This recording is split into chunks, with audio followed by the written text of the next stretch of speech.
Salut, c'est Chloé, bienvenue sur ma chaîne. J'ai l'impression que j'ai poussé le délire alternative girl un peu trop loin. Attendez, je reviens.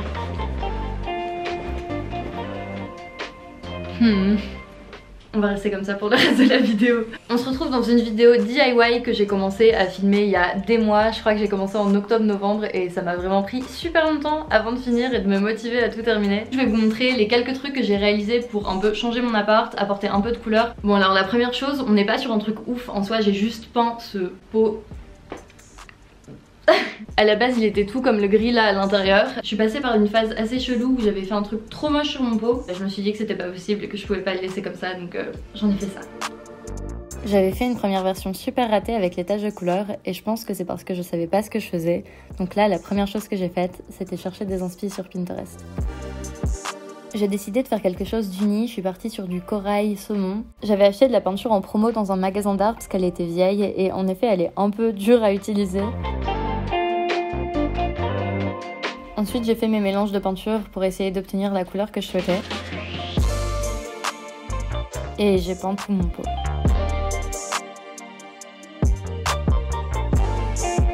Globalement le rendu est pas trop mal. Le rendu était pas nickel, j'ai fait une deuxième couche et j'ai essayé de recréer la couleur. Et encore une fois ma peinture était pas en forme.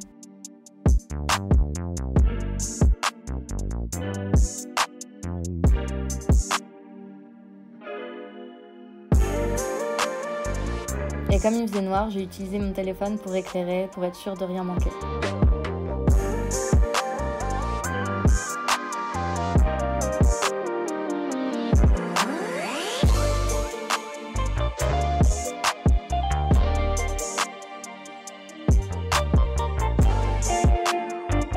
Le deuxième DIY c'est un truc que j'ai vu un peu partout sur internet, donc en fait c'est customiser des bouteilles, flacons en verre en utilisant du vernis. Genre ça clairement je peux m'en servir comme d'un vase, je trouve ça hyper mimes. Ça c'était le flacon d'un soin et je pense que je vais m'en servir pour mettre du savon dedans. Voilà comment j'ai fait. J'ai pris l'habitude de faire mes ongles en salon, du coup j'ai très peu de vernis chez moi et j'ai juste trouvé ces trois là.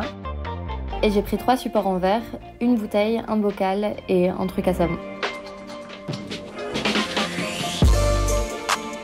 La première chose à faire c'est de bien mélanger les vernis et les pré-ouvrir pour que tout soit prêt et que le vernis ait pas le temps de sécher dans l'eau. Ensuite il suffit de verser le vernis à la surface de l'eau en alternant les couleurs et de tremper le bocal dedans, de le tourner pour faire les motifs que vous souhaitez. J'ai pas mis de gants et je vous conseille d'en mettre parce que du coup mes ongles étaient détruits après.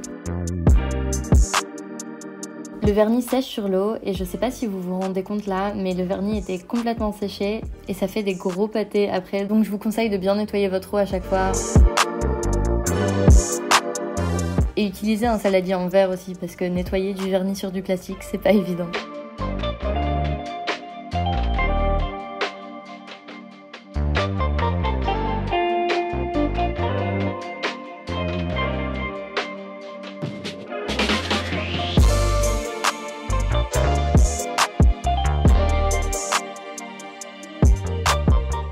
Là c'est vraiment le tuto qui m'a pris le plus de temps à réaliser et je l'ai même pas encore fini, mais je me suis dit qu'il fallait que je m'arrête parce que c'est vraiment interminable, mais c'est hyper satisfaisant et je pense que c'est un des trucs que j'ai vraiment préféré faire.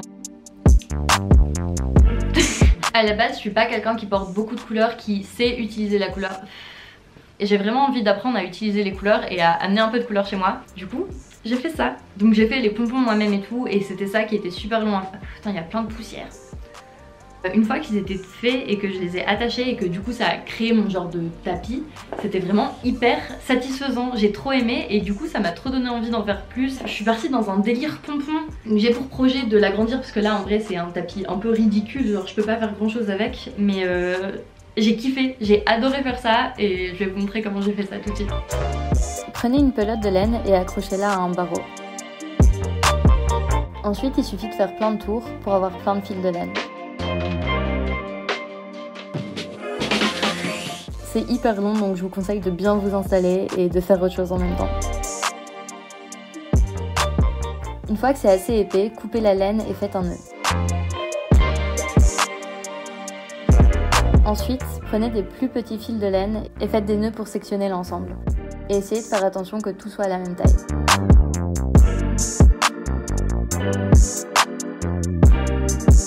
Le premier pompon est super dur à couper, mais promis après ça va beaucoup mieux.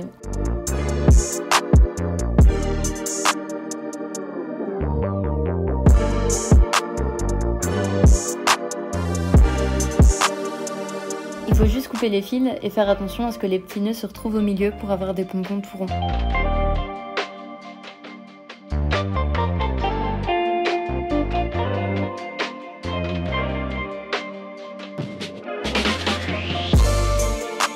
Je me suis retrouvée avec mes pompons de toutes les couleurs. J'ai pris une grosse aiguille et utilisé du scotch pour passer le fil de laine dans l'aiguille et j'ai commencé à les attacher ensemble.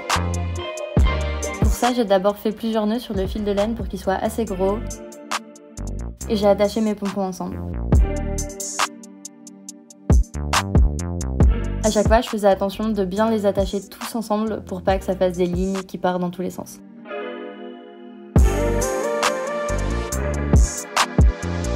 Quand c'était fait, j'ai coupé tous les fils qui dépassaient et c'est fini.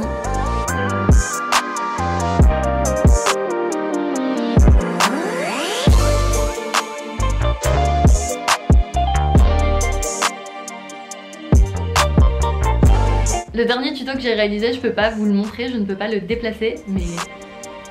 J'ai récupéré cette guirlande qui était au-dessus de mon canapé, qui est l'un des premiers trucs que j'ai eu quand j'ai emménagé à Lille. J'ai juste décroché les boules de la guirlande et pris un fil assez épais que j'avais acheté chez Bricomarché. Ensuite, j'ai découpé le fil et je l'ai attaché aux boules de guirlande. Pour aller au plus simple, j'ai pris du scotch et j'ai commencé à scotcher mes morceaux de fil sur le plafond. J'ai attaché les boules à différentes hauteurs et voilà le résultat.